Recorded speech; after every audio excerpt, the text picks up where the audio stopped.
Assalamualaikum warahmatullahi wabarakatuh, teman-teman, khususnya untuk para orang tua ya atau para bunda atau ayah ya yang lagi berpikir untuk memasukkan putra-putri kalian ya ke pondok pesantren. Jadi kali ini aku mau sharing ya tentang keputusan aku untuk selama memilih pondok pesantren ya untuk anak-anak ya. Jadi anakku itu dia sudah tamat SD ya, sudah tamat SD dan setelah ditanya dia itu ingin melanjutkan pendidikannya itu ke pondok pesantren. Jadi yang pertama itu memang berasal dari kemauan si putra ya, si anaknya, bukan dari permintaan kami. Nah, memang anaknya yang pengen masuk ke pondok pesantren tersebut, itu pertama. Lalu setelah itu pada saat itu kelas 6 ya, kelas 6 SD awal itu sudah saya tanyakan ke anaknya. Jadi kami sudah ada gambaran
pondok tersebut. Nah, kalian bisa list ya, kalian bisa catat ya karena supaya nggak lupa ya aku bikin list gitu ya.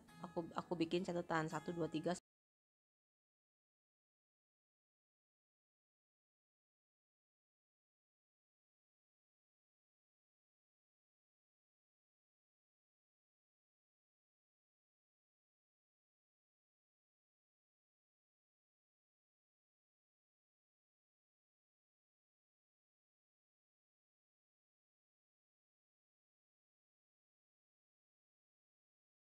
Nama sekolah. Nah, dari situ kita akan sortir kembali ya. Kita akan sortir kembali. Cara mensortirnya kalau aku kemarin itu aku lihat di sosial media dulu. Kemudian kita bisa baca, mungkin dia punya website, kita bisa lihat ya, oh ini konsep pondoknya seperti ini. Oh, yang ini konsep pondoknya seperti itu. Jadi kita punya gambaran, kita pengen pondok pesantren yang cocok atau yang kita inginkan itu seperti apa. Nah, dari situ misalnya dari 20 nama, dari 20 nama sekolah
kamar tidur untuk santri itu, kemudian juga kamar mandinya, tingkat kebersihannya, ada berapa anak, kemudian mereka tidurnya seperti apa, apakah pakai bed ataukah lesehan, kemudian juga eh, boleh juga dilihat ruang kelasnya, kemudian juga metodenya mereka ini konsepnya seperti apa. Ada yang pondoknya masih sistem pembelajaran tradisional, ada juga yang sudah semi SDIT. Jadi dia SMP IT maksudku ya. Jadi dia konsepnya itu sekolah Islam terpadu tapi dia menginap pondok, menginap ya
juga ini mereka ada sistem boleh menelpon orang tua, telepon ya, telepon manual, bukan menelpon via WhatsApp ya atau video call, tidak ya, tapi telepon manual. Jadi itu ada jadwalnya, mungkin sekitar 1 minggu atau 2 minggu sekali itu ada jadwalnya nelpon sekitar 15 ya, 15 sampai 20 menitan gitu ya. Jadi pada saat kita boleh nelpon mereka, itulah saatnya kita bisa ngecek ya apa aja yang mereka butuhkan atau kebutuhan mereka apa yang masih kurang. Terus kalau ada masalah juga kita juga bisa tanya mereka. Nah gitu ya teman-teman. Jadi kalau mereka kebutuhan itu biasanya nanti dari pondok itu nanti akan ada waktu dikasih, misalnya kalau hari Sabtu dan Minggu itu orang tua boleh mengantar ya, keperluan makanan atau apa kebutuhan yang lain, kebutuhan pribadi bisa dititipkan ke. Jadi pada waktu weekend itu adalah waktu kita untuk mengantar ya keperluan mereka, misalnya kalian mau nganterin susu, mau nganterin makanan. Nah, oke, jadi aku sambung ya. Jadi pada saat weekend itu memang ada waktu ya, misalnya dari jam sekian sampai sekian kita bisa mengantar makanan atau keperluan pribadi untuk mereka. Nah, untuk pengalamanku ya, untuk ini ya yang di pondok anakku ini kan 3 bulan pertama itu ternyata kami tidak boleh menemui ya. Jadi itu masa karantina full. Jadi memang sebetulnya ini agak cukup berat ya, apalagi ini kan santri baru ya. Nah, itu cukup berat. Harusnya memang kalau menurut aku paling tidak sebulan sekali ada boleh ya tatap muka atau ketemu dengan orang tua, harusnya gitu. Cuman ini peraturan baru, jadi per 3 bulan pertama mereka tidak boleh bertemu dengan orang tua sama sekali ya, tatap muka itu tidak boleh. Nah jadi disitulah teman-teman ya harus benar-benar siap ya, kita juga sebagai orang tua mungkin minggu-minggu pertama kita akan merasakan shock ya, bukan shock bagaimana tapi agak shock. Yang biasanya rumah itu rame, misalnya ada anak ini, yang ini biasanya sudah sekarang udah anaknya udah nggak ada lagi gitu ya, udah di sekolah situ. Nah jadi kita sebagai orang tua juga harus mempersiapkan mental, dan juga mental anak itu juga harus dikasih bayangan ya, kalau sekolah di pondok itu seperti itu gitu ya. Jangan dipikirkan yang enak-enaknya aja, pikirkanlah dahulu yang enggak enak-enaknya itu ternyata memang ada ya, ada suka ada dukanya gitu ya teman-teman. Oke, next nanti kalau misalnya aku ada sharing lagi atau ada info-info lagi, nanti aku akan share ke channel ini ya, nanti aku akan tunjukkan juga ya. Kalau misalnya nanti mungkin dalam 1 minggu atau 2 minggu ke depan, nanti kalau aku ke sana aku akan kirimkan ke teman-teman, kita akan share ya gimana situasi pondok itu ya nanti ya. Nanti semoga masukan kecilku ini, sharing kecilku ini bermanfaat buat teman-teman. Oke, nanti kita lanjut lagi ya. Terima kasih.